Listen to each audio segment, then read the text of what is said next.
Vous recevoir chez nous, mesdames, messieurs, vous écoutez la RFM et vous faites bien, il est 22h, voici le journal. Les titres de cette édition, le G7 ne baisse pas la garde, sa rencontre ce jeudi avec le Conseil du dialogue social ne l'empêche pas de poursuivre son plan d'action. Dans les prochains jours, des marches sont prévues dans les différentes régions du pays. Le G7 se dit convaincu que le gouvernement n'est pas dans une dynamique de résoudre la crise scolaire. Mbour, les éleveurs des communes de Sindia et Nguékhor sont catégoriques. Pas question de construire des logements sociaux dans la forêt de Bandia. L'État doit revenir sur cette décision puisque ce projet ne verra pas le jour, avertissent les éleveurs. Après son limogeage à la tête de la direction des Sénégalais de l'extérieur, Sori Kaba s'exprime pour la première fois. Il donne rendez-vous le 8 mars prochain à Fatick pour clairement décliner ses ambitions au Maroc. Notre correspondant l'a rencontré. Avec Khadim Baye, il a parlé de sa relation avec le chef de l'État et sa nouvelle fonction de secrétaire général de la Fédération africaine du cuir. Il n'y a pas que la Chine, la Corée du Sud également touchée par le coronavirus, 13 morts et près de 1800 personnes contaminées. Les Sénégalais qui y sont établis rassurent, pas besoin de les rapatrier. La société Link Telecom condamnée à payer au lutteur Messen 26 millions de francs CFA et 2 millions de dommages et intérêts. Une décision de la Cour d'appel, c'est dans le cadre de son combat contre Modulo organisé par Maud Moustapha Diop. Détail dans la page des sports d'Abou Diouf Junior. Il y aura le tour du web, quartier vert, bonne santé, l'invité Moussa Baldé, ministre de l'Agriculture, entretien en fin d'édition avec Mamoud Amar Ndion. C'est à l'occasion du Salon international de Paris, de l'agriculture à Paris. Amadou Ndiaye est à la partie technique de cette édition. Bienvenue à toutes et à tous. Direction Louga où un déficient mental tombe dans un puits et meurt. Les faits se sont déroulés ce jeudi au village de Rité Diaw dans la commune de Nguidilé. Âgé de 32 ans et déficient mental depuis près de 3 ans, El Hadj Diaw n'a pu être sauvé en dépit des efforts des sapeurs-pompiers. Je vous le disais en titre, Mbour, les éleveurs des communes de Sindia et Nguékhor disent non à la construction de logements sociaux dans la forêt de Bandia. Ils demandent à l'État de revenir sur sa décision. Hors de question, selon ces éleveurs, de laisser un tel projet voir le jour. Abdourahmane Diallo a assisté à leur conférence de presse compte rendu. Des éleveurs des communes de Sindia et Nguékhor, très remontés contre les autorités, ils disent non à la construction de logements sociaux dans la forêt de Bandia. Cheikh Al Djoumaka, président des éleveurs de Sindia et Nguékhor. La forêt de Bandia est le cœur des éleveurs. Donc on n'est pas d'accord sur ce phénomène. Si les enfants des éleveurs ne passent pas faire des marchands ambulants, c'est à cause de cette forêt-là. Si les enfants des éleveurs ne passent pas à Barça ou à Barsak, c'est à grâce de cette forêt-là. Ces éleveurs estiment qu'ils n'ont que cette forêt pour mener à bien leurs activités. Ils demandent à l'État de revenir sur sa décision. Nous ne pourrons pas élever dans la mer ou on élever dans le chêne. On peut élever les vaches seulement et les chèvres dans la forêt ou dans le sable. Quand il prend les 15 millions d'habitants qui sont au Sénégal, quand il prend le quart, il se nourrit dans l'élevage. Il faut que le président de la République prenne ses responsabilités pour les éleveurs. Les éleveurs sont fatigués dans le Sénégal. Parce que tous les terres que les éleveurs ont, ils prennent ces terres-là pour faire des projets. Et nous aussi, nous avons des projets parce que l'élevage, c'est un projet. Ces éleveurs des communes de Sindia et Nguékhor dénoncent aussi les carrières allouées à la cimenterie du Sahel. D'ailleurs, un plan d'action est prévu dans les prochains jours pour protéger cette forêt de Bandia. RFM Mbour. Abdourahmane Diallo. Au même moment, le président Macky Sall appelle les pays africains à mobiliser les ressources nécessaires pour une bonne planification urbaine. Selon lui, la population africaine va dépasser 2 milliards d'habitants, dont plus d'1 milliard de citadins. 3 projets d'une valeur de 63 millions d'euros sont lancés en Afrique par la Banque européenne d'investissement. C'est pour faire face à l'insalubrité urbaine. Il s'exprimait ce matin lors de la cérémonie d'ouverture de la 5e édition du Forum Africa Day. Écoutons le chef de l'État au micro de Koumba Sandiane Faye. En raison du boom démographique urbain, vous l'avez rappelé, de récentes études montrent qu'en 2050, les villes polariseront 70% de la population mondiale, contre 30% seulement aujourd'hui. 100 ans auparavant, disons. Il y a également les défis inhérents à la croissance exponentielle des villes, défis liés à la mobilité urbaine et à l'accès aux services de base, je l'ai dit, accès à l'école, à la santé, à l'eau et à l'assainissement principalement. Et sans être exhaustif, il faudra prendre en charge des problèmes de plus en plus aigus qui font le quotidien des grandes agglomérations. En effet, les prévisions nous disent que d'ici 2050, c'est dans 25 ans, 25-30 ans, la population africaine dépassera 2 milliards d'habitants, dont plus d'1 milliard de citadins. Plus d'1 milliard de citadins, soit le taux d'urbanisation le plus élevé au monde. 2 milliards d'habitants sur 30 millions de kilomètres carrés, vous verrez bien que s'il y a une bonne planification de l'espace et s'il y a les investissements qu'il faut, l'Afrique devra vivre de façon tout à fait décente dans son espace. Alors le problème, certes, il est préoccupant, mais il se trouve ailleurs. Il se trouve dans la mobilisation des ressources pour la planification urbaine, pour la mise en place des réseaux et surtout l'aménagement d'espaces de vie, puisque l'espace est là, seulement il est très mal planifié et la planification est tout à fait déséquilibrée. Et les habitants de Diokoul qui sont dans tous leurs états, dans ce quartier traditionnel Lébou de Rufisque, il est fustigé la manière dont les 23 km d'assainissement ont été distribués par l'Office national d'assainissement du Sénégal. Les manifestants parlent de discrimination et menacent de saboter ce projet lancé par l'ancien ministre de l'assainissement Mansour Faye. Rufisque Abdou Diouf Diagne. Les habitants de Diokoul sont dans tous leurs états. Ils disent ne pas comprendre pourquoi leur quartier ne dispose toujours pas de réseau d'assainissement, alors que 2 centres d'épuration sont à quelques mètres de leurs habitations. Quelqu'un qui se trouve à 5 km d'ici, quand il finit de faire ses ménages, il le déverse chez lui et ça atterrit à Diokoul. Pendant ce temps, une Khadicham qui est là à 2 pas du centre d'épuration, quand il finit de faire son ménage, il le porte sur la tête pour l'amener vers la mer. Ça, on dit que c'est une aberration, c'est un paradoxe, ce n'est pas normal. Un rassemblement à la place publique de Diokoul Ndiayène, ces populations qui se sentent marginalisées menacent de saboter le projet d'assainissement des 10 villes. Projet lancé par le ministre de l'assainissement d'alors, Mansour Faye. Si on pense que ceux-là qui sont dans les bas-fonds ne peuvent pas être branchés, ils auraient pu mettre au niveau de la mer un grand tuyau qui servait de réceptacle à l'ensemble des maisons qui sont en bas. Monsieur le préfet, encore une fois de plus, nous avons déposé une demande de marche, il nous l'a refusé. Nous avons encore déposé une autre demande. Mais de grâce, monsieur le préfet, il faut savoir raison garder. Acceptez-nous cette demande. Parce que sinon, il risque de se passer la même chose que ce qui s'est passé à Saint-Louis. Autre doléance émise par ces résidents des quartiers traditionnels Lébou, la construction d'une digue de protection, car ils sont sous la menace de l'érosion côtière, alerte-t-il. RFM Rufisque, Abdou Diouf Diagne. 22h07 à Thiaroye, c'est en banlieue de Dakar. RFM, la radio de toute l'actualité. Seydou Nourouba. Amadou Ndiaye sur la partie technique. Lutte contre l'insalubrité au Sénégal, l'avancée de la mer, l'occupation du littoral par les prédateurs fonciers, l'usage du carburant toxique sont entre autres difficultés qui freinent le processus. C'est sur cette base que les acteurs de la Fondation Africa Jom Center ont décidé de réagir face à ce fléau en mettant sur pied de nouvelles stratégies pour la gestion des déchets et promouvoir une culture environnementale pérenne. Suivant le compte rendu de Adja Maricham.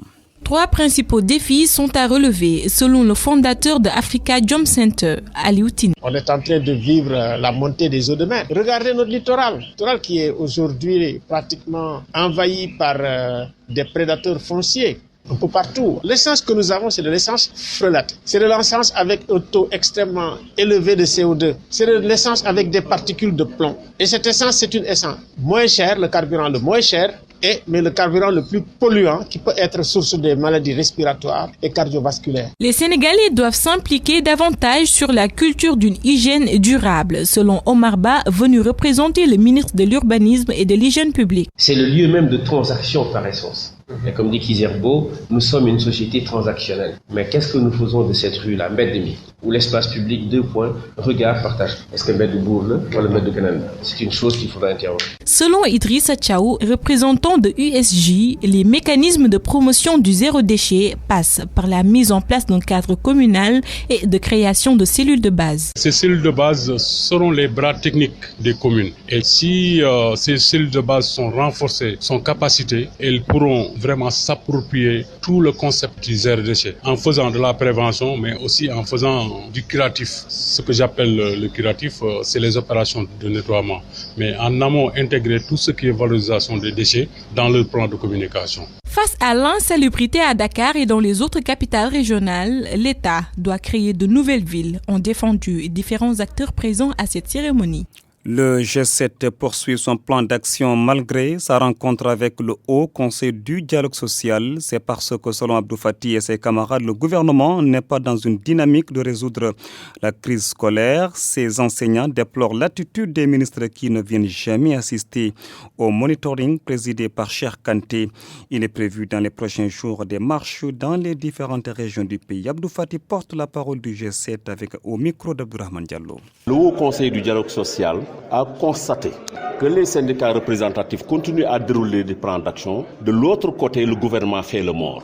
Donc, a constaté qu'on va vers l'impasse. C'est pourquoi le Haut Conseil nous a conviés aujourd'hui à une rencontre pour évaluer le plan d'action et apporter des solutions. Naturellement, on s'est essayé à cet exercice en identifiant tous les goulots d'étranglement par rapport à la carrière, les goulots d'étranglement par rapport au ministère des Finances, de l'urbanisme, et on a proposé des solutions que le Haut Conseil va porter, amener au gouvernement et les demander de revenir à la table de négociation. Nous, en tant qu'organisation également, on a à dire que l'attitude du ministre des Finances, qui ne vient jamais au monitoring, qui nous amène des seconds couteaux, ne facilite pas ces rencontres, ne facilite pas également une résolution des problèmes. Donc la balle est dans leur camp. Je pense qu'ils nous ont écoutés, ils nous ont entendus. Par rapport à leur rôle, ils vont interpeller le gouvernement pour qu'on revienne à la table de négociation. Naturellement, on va continuer à dérouler notre plan d'action. Parce que vous l'avez constaté, ils font le mort, ils jouent dans le pourrissement. Il n'y a aucun gage nous permettant peut-être de faire la pédale douce. Puisqu'il n'y a aucun gage, ils font dans le pourrissement.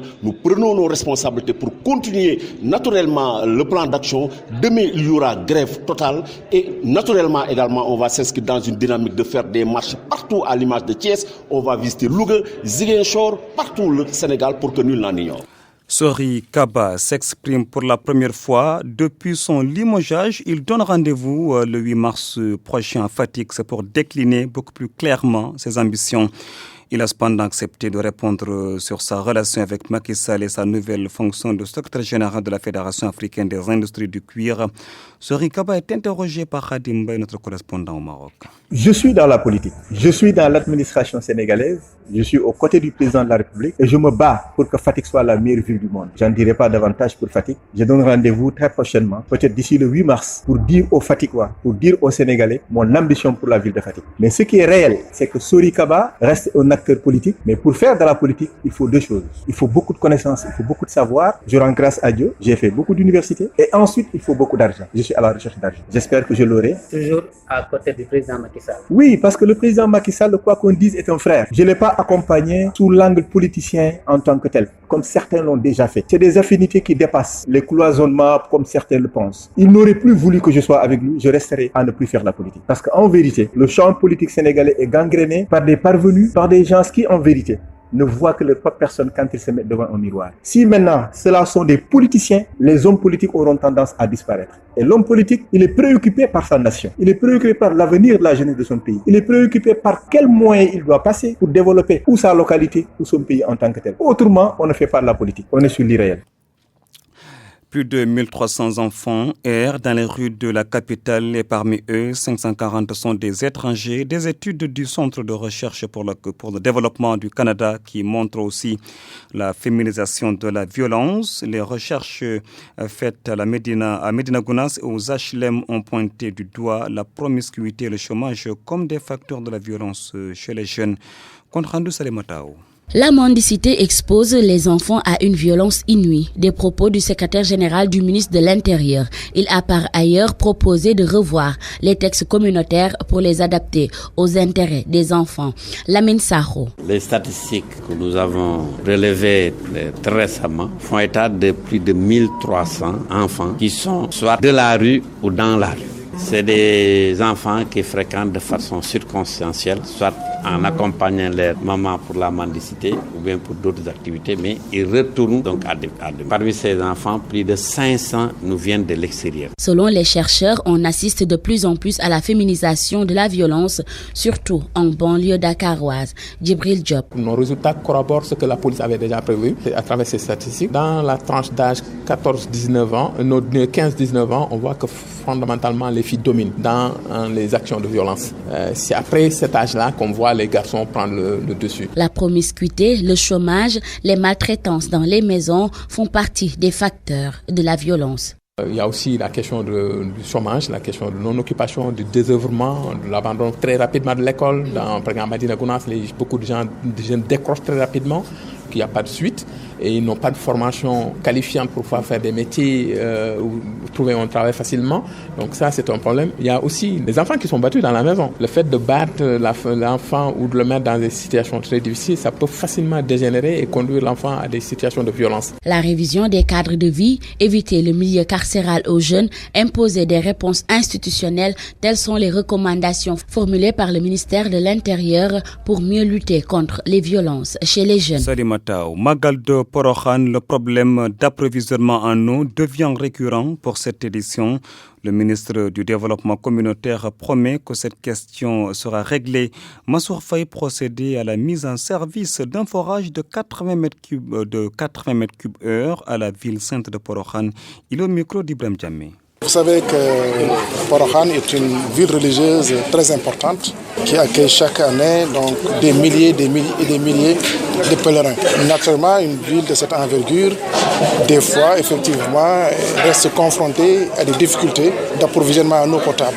Aujourd'hui, dans le cadre du PUDC, nous sommes venus mettre en service un forage réalisé donc à partir de ces programmes-là, un forage d'un volume de production de 80 mètres cubes heure, qui est l'un des forages les plus importants en termes de production. Et ce forage va renforcer le volume se trouvant présentement au niveau de Porokhane. Vous avez bien suivi donc le marabout Seigne Bassirou Mbacké Porokhane procéder à la mise en service donc de ce forage constitue une réponse appropriée donnée par M. le Président de la République. Parce que comme je l'ai dit tantôt, Porokhane, nous le savons tous, est une ville qui va accueillir énormément de pèlerins d'ici le 5 prochain. Et pour nous, pensons fortement que la problématique de l'eau sera réglée. En tout cas, si ce n'est pas fait définitivement, en tout cas progressivement, cette question-là sera réglée. Opération Fagaro 3, un exercice de simulation d'attentats terroristes.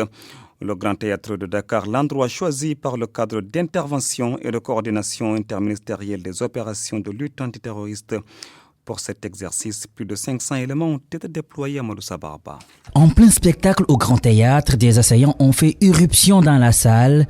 Des milliers d'otages entre les mains des terroristes. Toute la zone est quadrillée. Toutes les forces de sécurité sont sur les lieux de l'opération. Des contacts radio, seul moyen de communication. 45 minutes après, les premières informations de l'intervention avec le service presse de la police. On a 36 otages, dont 2 morts, 2 non identifiés, un blessé grave. 31 personnes présentant des signes de contamination NRBC. 13 heures passées, l'exercice Fagaro de simulation prend fin et le ministre de l'Intérieur de dire que le Sénégal est prêt pour faire face en cas d'attaque terroriste. Ali Ngouille Ndiaye. Le président de la République a pensé déjà depuis bientôt 4 ans qu'il fallait se préparer et il a mis en place un cadre qu'on a appelé le SICO, qui est un cadre de coordination, donc où l'armée, la gendarmerie, la police, les sapeurs, les renseignements, que tout le monde, dans le cadre d'une équipe, sous la responsabilité du ministre de l'Intérieur, responsable de la sécurité, qui se prépare. Donc le cadre de coordination est là pour ça. Et depuis quelque temps, le président a mis en place beaucoup de moyens. Parce que les moyens, c'est les moyens donnés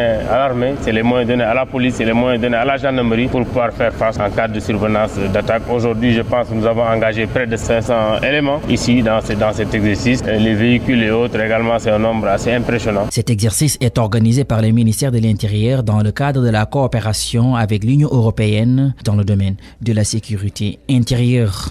RFM, partout, tout le temps. Le coronavirus a tué 13 personnes en Corée du Sud. Près de 1800 autres sont contaminés par ce virus mortel. Dans ce pays d'Asie très touché, vivent des centaines de Sénégalais. Plus de 200 sont en règle.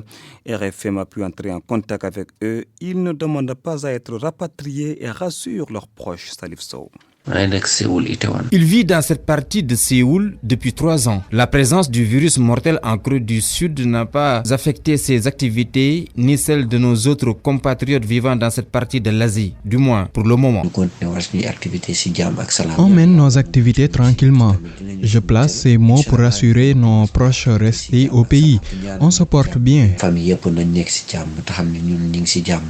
De leur côté, les autorités consulaires sénégalaises sur place font de leur mieux pour rassurer nos compatriotes. Selon notre interlocuteur, ils sont plus de 200 là-bas en règle. Les émigrés sénégalais vivant en Corée du Sud ne veulent pas cependant être rapatriés. Nous vivons dans ce pays et nous ne comptons pas tourner le dos parce qu'il y a problème. Jamais. Donc nous restons même à titre de soutien vis-à-vis au peuple sud-coréen. Un Sénégalais, c'est des valeurs, le jom, le fulla et le fayda. Bref, nous devons faire preuve de courage et de bravoure. Pas de mise en quarantaine pour le moment en Corée du Sud. Cependant, 13 personnes sont tuées et 1770 autres contaminées par le coronavirus. Pas de Sénégalais parmi les victimes. Une quarantaine de pays sont touchés à travers le monde. L'OMS, l'Organisation mondiale pour la santé, ne parle pas encore d'épidémie. Abdou Junior, bonsoir. Bonsoir Elhadji Seydou Nourouba. Nous démarrons cette page des sports avec de la lutte avec Frappe. Moustapha Diop et ses partenaires condamnés par la cour d'appel. Le patron de Hockey Africa et Link Telecom contraint de payer aux lutteurs Modulo et Emerson le reliquat. Ce dernier doit recevoir 26 millions de francs CFA du promoteur condamné à payer 2 millions également en dommages et intérêts au leader de Taïching. Moustapha Diop se dit quand même surpris de la tournure des événements. Il révèle avoir déjà trouvé un moratoire avec les deux parties. Les deux camps, c'est-à-dire une partie de la somme due va être remise aux deux lutteurs ce vendredi. Nous écoutons Moustapha Diop. Moustapha Diop que nous allons écouter d'une seconde à l'autre. Il va nous parler de ce contentieux ce contentieux avec les lutteurs Modulo et Emerson et leur camp. Nous écoutons Moustapha Diop. Alors, sachez tout d'abord que c'est vous qui m'apprenez la nouvelle. Je ne savais pas que leur procédure en était à ce stade-là. Parce que tout à l'heure, il y a 2 heures de temps, j'ai appelé Khalifa Niang pour lui proposer une avance sur solde de 10 millions. Sur ce que je considère être le solde de 20 millions, même s'il me dit que c'est 25, mais ça c'est un détail qu'on va régler quand on aura revérifié toutes nos décharges sur les différents règlements qu'ils ont eus. Et après discussion avec ses collègues ou l'écurie, il m'a dit ok, donc on doit se voir demain pour que je lui verse les 10 millions. Et donc, il me fasse une décharge dans ce sens. Donc, je ne savais pas qu'il y avait une procédure en justice. Et j'ai fait la même chose en essayant d'appeler Biram Ning 2-3 fois. Je ne l'ai pas eu. J'ai appelé Modulo que je n'ai pas eu, mais lui m'a rappelé. Et je lui ai fait la même proposition de mettre 10 millions d'avance et qu'il me laisse un peu de temps d'aller chercher des solutions pour solder. Ce qu'ils ont, tous les deux ont accepté. Donc, bon, écoutez, ils ont le droit d'aller en procédure, de faire une procédure. S'ils ont eu gain de cause, c'est très bien. Mais Link Telecom, c'est mon partenaire sur le combat. Oui, football, les U20 du Sénégal vont affronter l'Égypte en demi-finale de la Coupe arabe. Un match difficile en perspective contre un adversaire d'un autre calibre. Les Lionceaux promettent de mettre toutes leurs forces dans la bataille pour franchir ce cap des demi-finales. Issa Aïdara est l'entraîneur adjoint des U20 du Sénégal. Je vous propose de l'écouter. Pour le prochain match contre l'Égypte, on se prépare, on va se préparer comme on se préparait d'habitude. Rien ne va changer.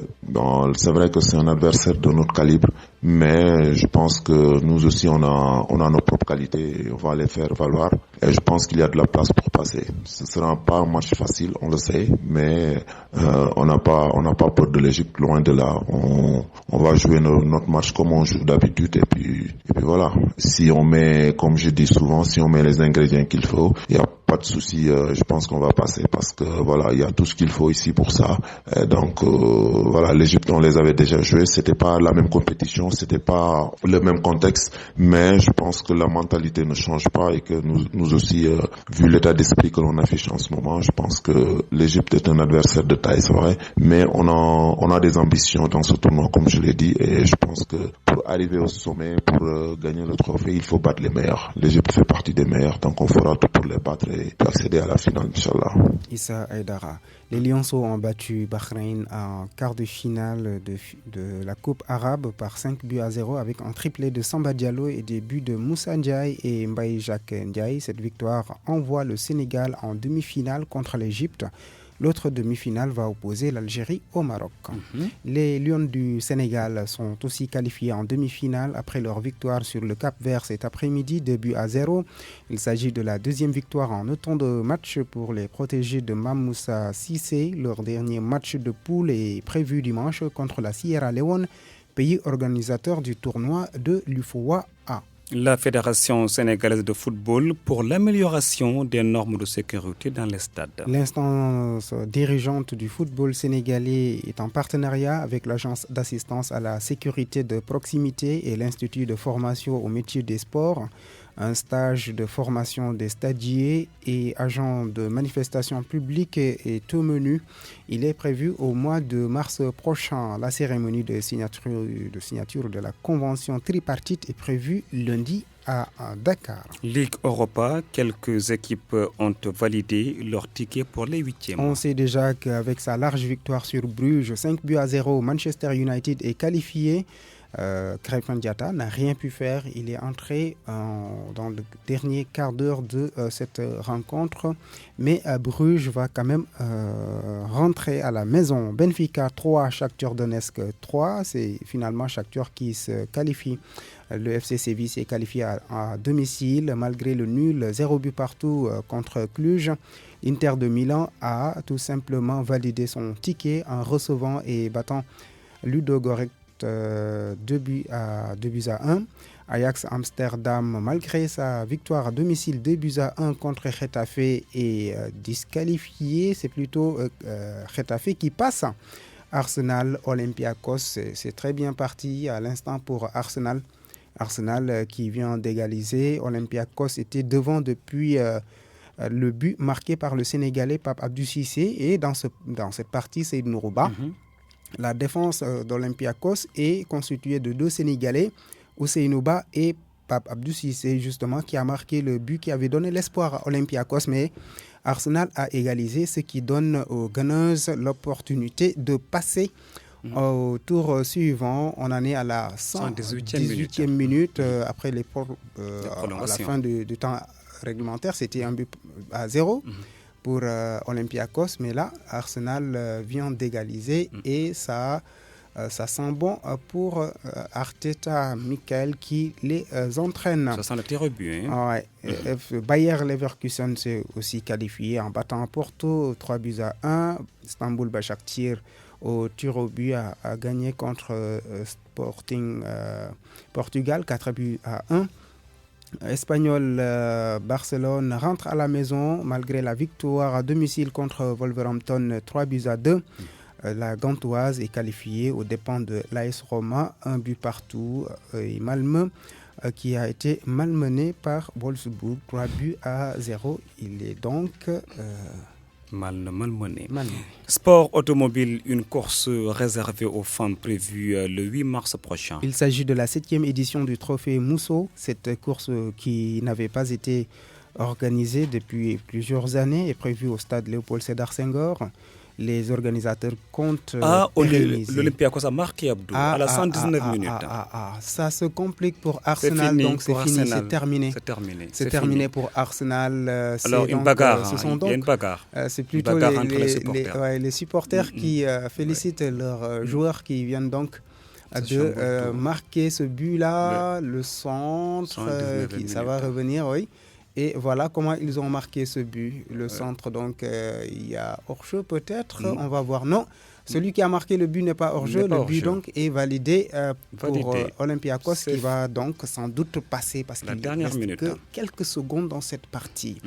Nous allons donc écouter Gilbert Darcrous qui va nous parler de sport automobile. C'est une repas. Très bien. C'est une course dédiée aux femmes, le trophée Mousseau, et qui est destiné seulement aux femmes, qui se faisait en général avec deux journées, mais cette année, on s'est dévoué quand même à faire une journée qui est le dimanche 8 mars, journée de la femme, qui est sur un circuit parallèle de maniabilité et de vitesse pour les femmes. Sur une distance entre 250 et 300 mètres. Là, toute cette période, je pourrais dire que c'est dû à... On n'avait pas assez de sponsors. L'organisateur n'arrivait pas à boucler son budget pour pouvoir faire face aux événements. Que cette fois-ci, comme nous avons nos propres véhicules, mais cette fois-ci, je pense qu'on peut pérenniser dans la mesure nous avons nos propres véhicules. Et moi, à l'époque, je voulais, comme l'a si bien dit Célia Cissé, j'avais l'intention de déplacer le Mousseau dans les régions, puisque moi, je me disais toujours, une Mousseau pouvait se cacher au niveau des régions à l'intérieur. C'est donc, c'est terminé. C'est la fin de cette page des sports. C'est également la fin, ou presque, de ce match entre Arsenal et Olympiakos. 1-2, c'est donc Olympiakos pour l'instant qui assure sa qualification. Pape Abdou Cissé et Ousseynou Ba, nous leur souhaitons vivement cette qualification. Merci à vous, Abdou Diouf Junior. Le tour du web sur RFM. C'est l'affaire de Fama John. Bienvenue. Parlons d'abord de cet accident survenu aujourd'hui sur les allées du Centenaire. 2 personnes s'en sont sorties avec des blessures. Sur une vidéo prise par une caméra de surveillance, l'on voit un fourgon du GIGN quitter sa voie et foncer sur des taxis. Et selon nos confrères d'IGFM, le fourgon en question revenait de la séance de simulation organisée au Grand Théâtre. La vidéo est devenue virale sur les réseaux sociaux. Un homme attaqué par un lion, ça s'est passé au parc de Anne. La victime n'a aucune chance d'échapper à la sanction administrative, renseigne seneweb.com. Abdoulaye Wade, c'est son nom, a d'ailleurs accordé une interview à des confrères. C'était l'occasion pour lui de faire des révélations. Il déclare que les guides du parc de Anne vivent dans la précarité avec un salaire de 70 000 francs CFA, une absence de prise en charge, mais avoue qu'il vendait les poils du lion, très prisés sur le marché. Parlons justice, la chambre criminelle de Tambacounda va enrôler 3 affaires qui ont tenu en haleine le pays. Il s'agit de l'affaire dite Binta Camara, du commandant Tamsir Sané de Koumpentoum et celle des 13 éléments du PUR qui sont accusés d'avoir tué lors de la campagne présidentielle de 2019 un militant de l'APR. Notre confrère Moussa Omar Gueye renseigne que la chambre va s'ouvrir le 18 mars prochain. Alpha Condé souhaite que la nouvelle constitution passe. Dans un tweet, le président guinéen déclare s'être rendu à la place des martyrs pour expliquer aux populations les innovations dans le projet de nouvelle constitution et les encourager à accomplir leur devoir civique en se rendant aux urnes le 1er mars 2020. Non loin de chez Alpha Condé, il avait dit, il l'a fait. Oumaro Sissoko Embalo a prêté serment ce jeudi. Selon Dakaractu, le nouveau président de la Guinée-Bissau a été installé en présence de José Mario Vaz, son prédécesseur. Mais pour nos confrères d'RFI, cette investiture constitue une nouvelle étape du bras de fer post-électoral. Le site français de rappeler que pour le PAIGC, la démarche est illégale car le contentieux électoral n'est toujours pas réglé. À noter que ni le président de la Cour suprême ni celui de l'Assemblée nationale n'étaient présents. Merci Fama John. Quartier vert, Youssouf Bodian. Bonsoir et bienvenue.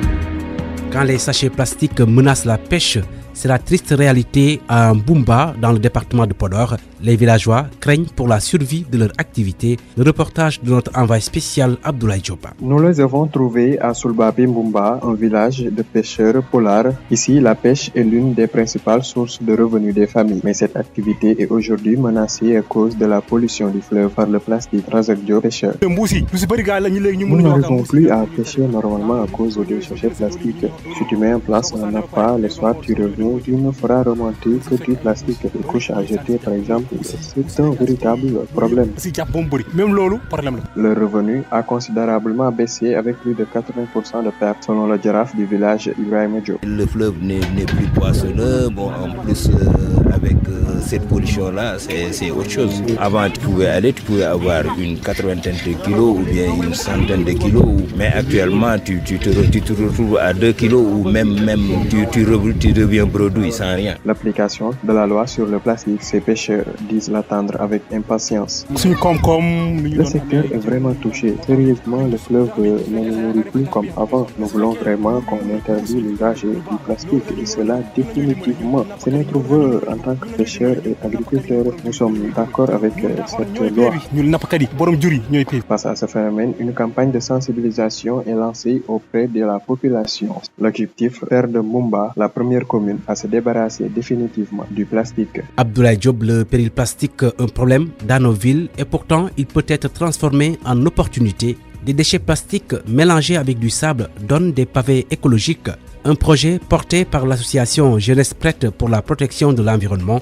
Max Euclide Kamfani a rencontré ces jeunes écolos à Médina Yoro Fula. On a constaté que partout au Sénégal, la première vue quand tu entres dans une ville, dans les dépotoirs d'ordures, c'est les sachets plastiques qui te disent bonjour. Donc nous, on a initié un projet qui s'appelle le pavage écologique. C'est une expérience de protection de l'environnement que ces jeunes de Médina Yoro Fula dans la région de Kolda sont venus partager avec l'association des volontaires pour la protection de l'environnement AVPE de Sédhiou. Abdoulaye Diaw, membre de l'association Jeunesse Prête pour la protection de l'environnement de Médina Yoro Fula. On le fait en base de déchets plastiques mélangés du sable et ça donne des pavés. Et c'est plus durable que le goudron. Les gens vont trier leurs déchets. On va récupérer tout ce qui est déchets plastiques pour pouvoir vraiment transformer ça en pavés. C'est une manière aussi de voir comment on va élargir notre réseau pour pouvoir vraiment ensemble défendre les causes environnementales. Une démarche conforme au concept du chef de l'État zéro déchet plastique épousé par les membres de l'AVPE, Marcel Nadjok, membre de l'AVPE. Ça déjà, ça nous a montré que les déchets plastiques qu'on laisse, qui nous causent tant de problèmes dans l'environnement, qui tuent même les animaux, qui tuent même le sol, nous pouvons les récupérer et les transformer en or dur, au lieu de or dur, mais en or qui est dur, c'est-à-dire les pavés qu'ils ont fait à base des sachets plastiques. Nous, on ne veut plus voir les sachets plastiques traîner. Voilà la décision qu'on a prise ensemble. Ces membres de l'AVPE se fixent ainsi comme objectif de sensibiliser et mener des actions de ramassage de l'ensemble de ces déchets plastiques pour enfin les transformer et ainsi continuer à œuvrer dans leur mission de défenseurs de l'environnement. D'ailleurs, des bacs à ordures ont été remis aux GIE et lieux publics pour le stockage de ces ordures. Max Euclide Kamfani notait que la journée mondiale du recyclage sera célébrée ce 18 mars. Ainsi se referment les portes de Quartier Vert la semaine prochaine. Même heure, même quartier, même planète.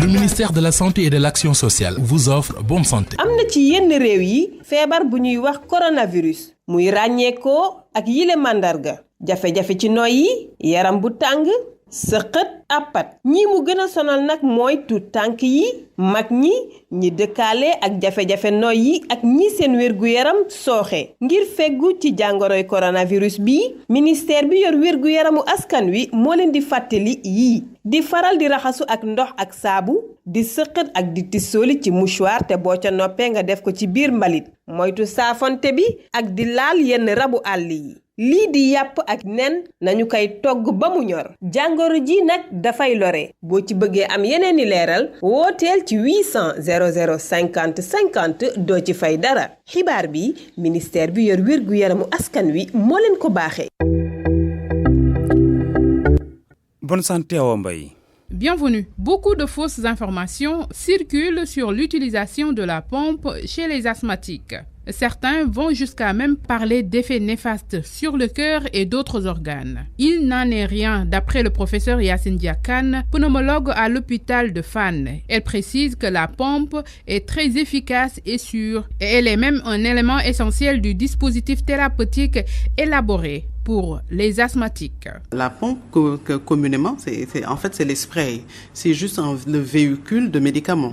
En général, c'est des médicaments qui sont anti-inflammatoires, c'est-à-dire qui vont lutter contre cette inflammation-là, ou bien qui vont être bronchodilatateurs, donc qui vont aider à dilater un peu les bronches qui sont fermées, ou alors l'association des deux. Mais il y a beaucoup de on-dit autour de ce spray-là. Mais en fait, je pense que ce sont des choses que l'on dit comme cela. Ce n'est basé sur rien d'autre.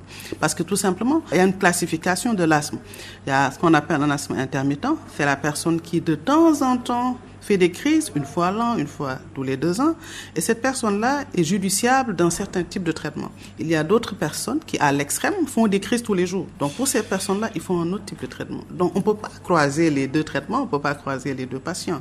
Il y a une maladie asthmatique, mais il y a de l'asthmatique en lui-même. Donc, considéré avec son degré d'asthme, avec sa dimension psychologique. Donc, il y a beaucoup de choses à intégrer dans le traitement de la maladie asthmatique. Le professeur Yacine Dia s'adresse donc aux asthmatiques. Il faut respecter son traitement, c'est primordial. Oui, je vous parle pour les asthmatiques. Il y a beaucoup de croyances populaires autour de ces sprays-là.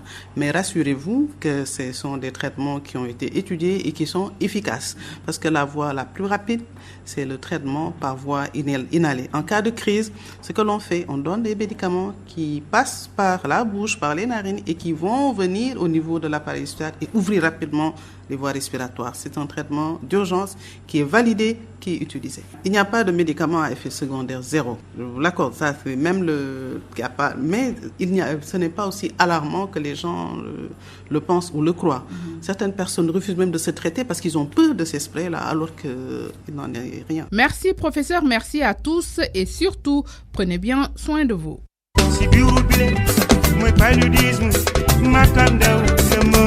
Bonne santé vous a été offerte par le ministère de la Santé.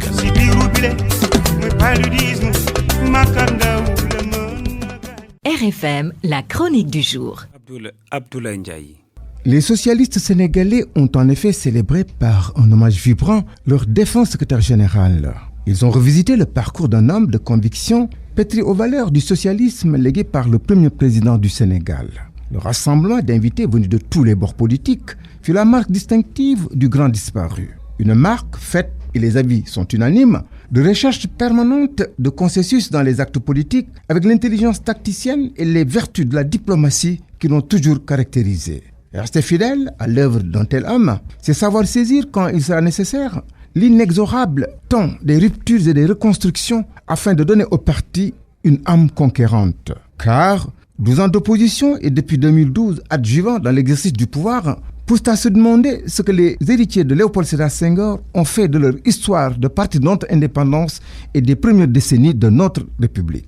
Le besoin d'être respectueux d'une ligne de compagnonnage avec le principe du gouverner ensemble après des victoires obtenues ensemble ne devrait pas pour autant signifier un alignement derrière les seules volontés d'un parti dominant, futur présidentiel, et se satisfaire du simple rôle d'allié.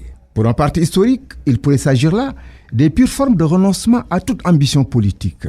C'est dire qu'après la séquence émotion à la dimension de son défunt secrétaire général et parallèlement à un ancrage dans le camp présidentiel, forme d'allégeance réaffirmée haut et fort, le Parti socialiste devra entamer sa mue. Elle passera nécessairement par son unité retrouvée, par le renouvellement de ses instances traditionnelles, des hommes et des femmes appelés à assurer sa future gouvernance. Nous avons là des défis qui, au vu de nombreux prétendants des socialistes, ne manqueront pas sans doute de dévoiler bien des agendas cachés. RFM, l'invité. Moussa Baldé, ministre de l'Agriculture, s'entretient avec Moda Marnjon. Notre invité est effectivement le professeur Moussa Baldé. Bonsoir. Bonsoir. Vous êtes le ministre de l'Agriculture et de l'Équipement rural. Vous êtes au Salon international de l'agriculture de Paris présentement. Quel sens donnez-vous à la participation du Sénégal à cette 57e édition de ce grand rendez-vous mondial? Oui, merci bien. Vous faites bien de le dire, c'est un grand rendez-vous mondial. Avant de répondre à votre question, permettez-moi d'abord de féliciter les organisateurs, de remercier l'ambassadeur du Sénégal à Paris pour l'accompagnement, parce que c'est grâce aux efforts de tout ce beau monde-là qu'on est aujourd'hui en mesure de présenter ce stand du Sénégal au reste du monde. Et comme vous le dites, le sens de notre participation, c'est de montrer le Sénégal qui bouge, le Sénégal qui émerge. Le président Macky Sall a commencé à mettre en œuvre le plan Sénégal émergent. Nous avons fini une phase qui a porté ses fruits, qui a permis au Sénégal de faire des avancées considérables, surtout en matière d'agriculture. Et je pense que c'est le moment de le valoriser et de dire aux gens que le Sénégal est en train de devenir une puissance agricole émergente. Et cette puissance agricole émergente, nous voudrions partager nos acquis avec d'abord nos voisins africains qui sont là. J'ai eu la chance de recevoir mon collègue du Mali, j'ai visité le stand de la Côte d'Ivoire et je pense que tout ça participe à montrer un Sénégal qui bouge, un Sénégal qui progresse. Vous avez décidé de faire de l'agriculture un moyen de cultiver l'émergence. Concrètement, comment cette vision va se matérialiser? Merci beaucoup. Vous savez, dans le plan Sénégal émergent, un des axes importants, c'est la transformation structurelle de notre économie. De mon point de vue, comme le Sénégal est à majorité rurale, pour transformer structurellement notre économie, il faut une transformation rurale. Cette transformation rurale, elle dépend de plusieurs paramètres et le président Macky Sall a mis les leviers pour ça. Quand je parle du PIDC, ça veut dire quoi? Désenclaver les zones de production, apporter l'électricité dans le monde rural, apporter l'eau courante dans le monde rural. Parce que je répète que lorsqu'un producteur s'enrichit en général dans le monde rural, son réflexe c'est d'aller acheter une maison en ville. Lorsqu'un producteur ne s'en sort pas dans le monde rural, son réflexe c'est d'aller gonfler les bidonvilles de la ville. Donc, cette transformation rurale, elle s'accompagne de quoi? Eh bien, d'une agriculture qui se modernise. Le président Macky Sall a mis comme jamais de matériel agricole lourd, plus de 1500 tracteurs, environ 100 moissonneuses-batteuses au niveau des zones de production du Sénégal, notamment la vallée du fleuve Sénégal et le sud. Donc tout ceci a permis ces progrès-là. Maintenant, il y a un domaine où nous devons aussi avancer. C'est que notre jeunesse soit mobilisée au niveau de l'agriculture. Pour cela, il faut que le monde rural soit attractif.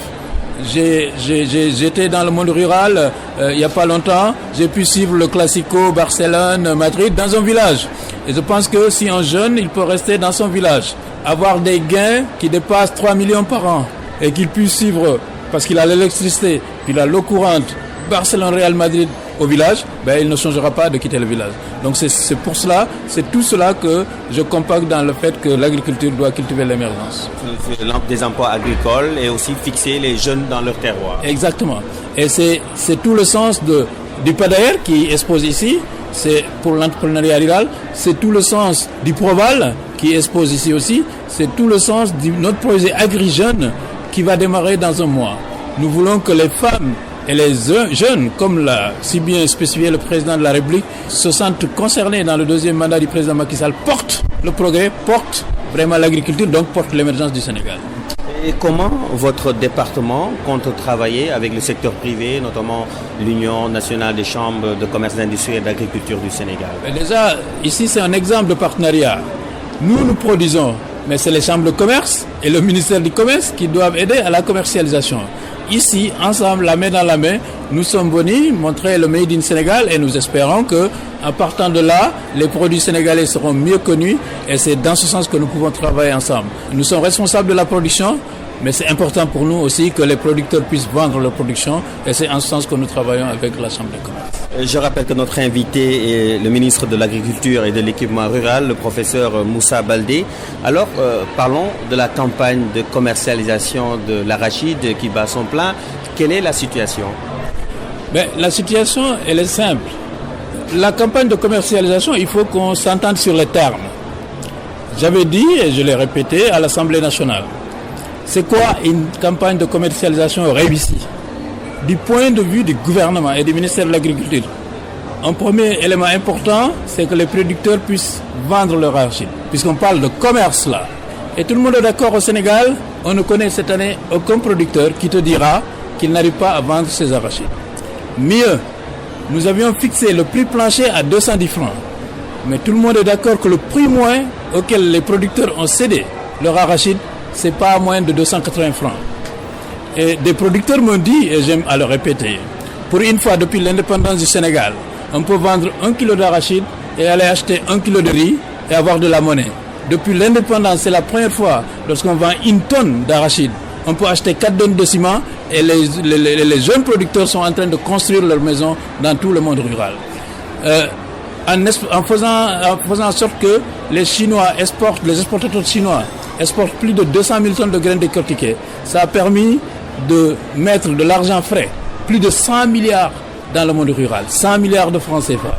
Et quand on calcule les prestations autour de ça, parce qu'il fallait décortiquer les 400 000 tonnes de coque, il fallait les transporter d'abord au point de collecte, ensuite il fallait les transporter au port. C'est pas moins de 10 milliards de prestations qui ont fait travailler les jeunes, les femmes et les transporteurs du Sénégal. Donc de ce point de vue, on est dans le cadre non seulement d'une campagne réussie, mais d'une campagne exceptionnellement réussie. Et actuellement, le monde rural, ils organisent des prières pour le président Macky Sall. Maintenant, il y a un deuxième aspect qui est important, c'est qu'il faut préserver le capital semencier du Sénégal. Mais ça, dès le départ, quand j'avais réuni les acteurs, mais je leur avais dit quelque chose de simple. Si on perd le capital semencier, le business des exportateurs, il est mort. Parce que l'an prochain, il n'y aura pas à exporter. Comment vous allez vous y mettre? Si on perd le capital semencier, ça veut dire que les producteurs sénégalais, leur business, il est mort. Si on perd le capital semencier, ça veut dire que pour les huiliers, le business, il est mort. Donc tout le monde était d'accord que chacun doit accorder une priorité à préserver le capital semencier. Et c'est ce que nous avons fait. On avait notifié des stocks pour les opérateurs semenciers. On leur avait demandé d'essayer de stocker 61 000 tonnes. La semaine dernière, ils avaient déjà stocké 66 000. Les 56 000, ce sont des semences à certifier. Nous, notre besoin en semences certifiées est de 61 000 tonnes. Je suis presque sûr, je n'ai pas encore fait le point, que si on fait le point demain, c'est sûrement que c'est atteint.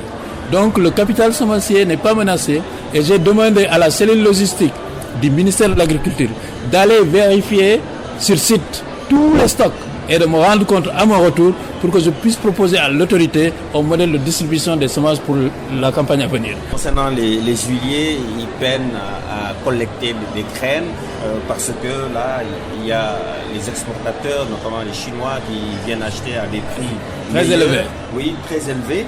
Quelle est la solution du ministère pour stabiliser quand même l'industrie agroalimentaire? Merci beaucoup.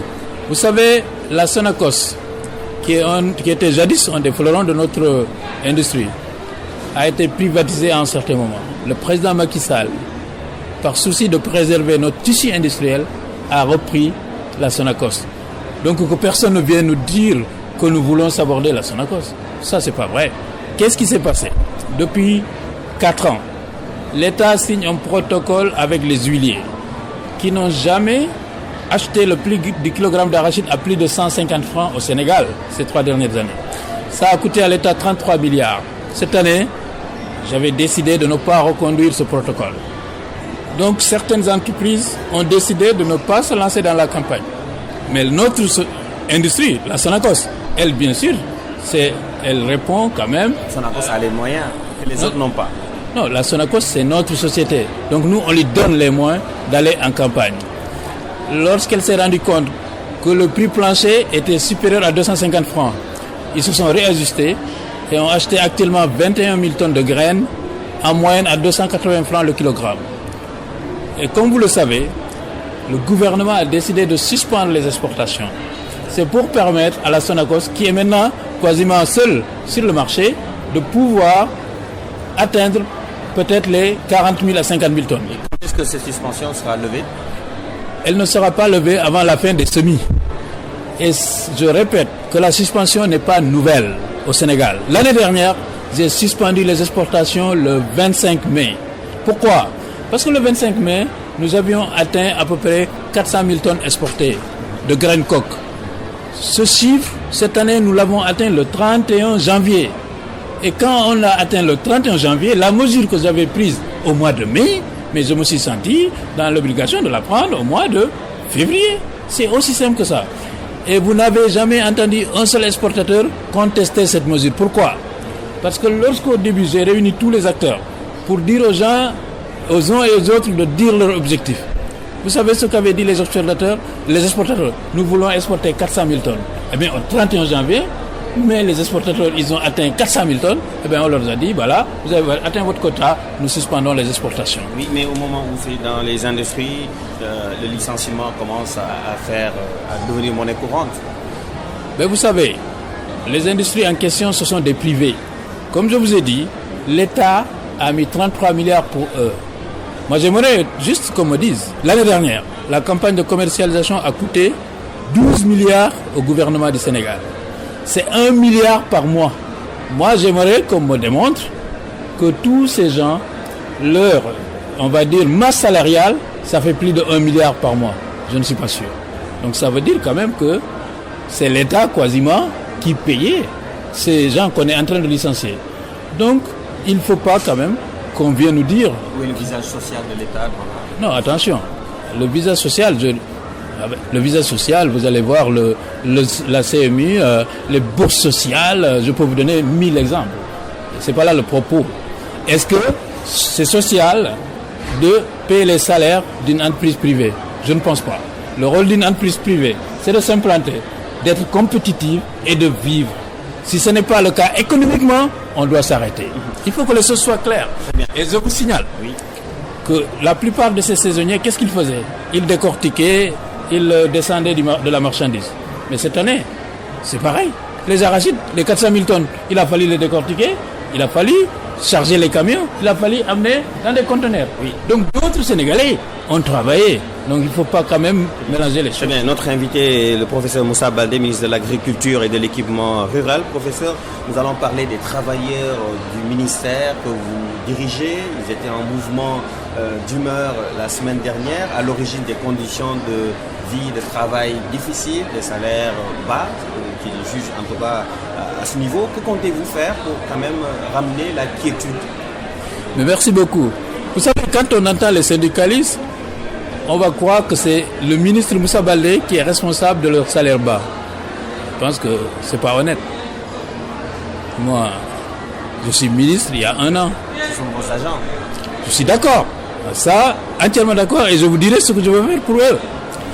Mais qu'on ne vienne pas faire croire à l'opinion que si les salaires sont mauvais à l'agriculture, c'est à cause du ministre Moussa Baldé.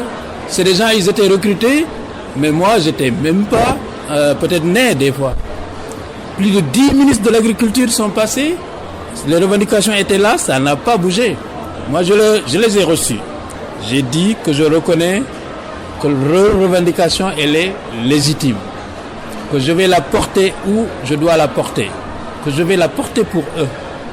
Que ce n'était pas la peine d'aller en grève. Vous savez, moi, je suis mathématicien, je ne suis pas agronome. Mais je suis peut-être le ministre qui va faire décanter leur situation. Eh bien, parce que j'ai porté au plus haut point ce dossier et l'autorité m'a demandé de trouver des pistes de réflexion pour améliorer leurs conditions de vie. Je te parle de l'autorité suprême du pays. Donc ça devait suivre comme gage. Ils n'ont jamais obtenu ça. Jusqu'à quand Mais moi, le travail, je suis en train de le faire. Je ne vais pas me lever comme une baguette magique. Non, je travaille avec le ministère des Finances, le ministère de la Fonction publique pour, en tout cas, trouver les moyens d'améliorer les conditions de vie des travailleurs. Quand je suis arrivé, beaucoup de chefs de département, de SDDR n'avaient pas de voiture. J'ai pris des voitures qui étaient au niveau central. Je les ai amenées au niveau déconcentré. Donc je suis en train de tout faire pour cela. Et donc moi je comprends, il y a des gens, ils ont d'autres motivations. On dit, ouais, on n'est pas content du ministre. Mais c'est quoi ne pas être content du ministre si on a un salaire bas depuis 20 ans et qu'on vient lui dire qu'on aimerait qu'il augmente.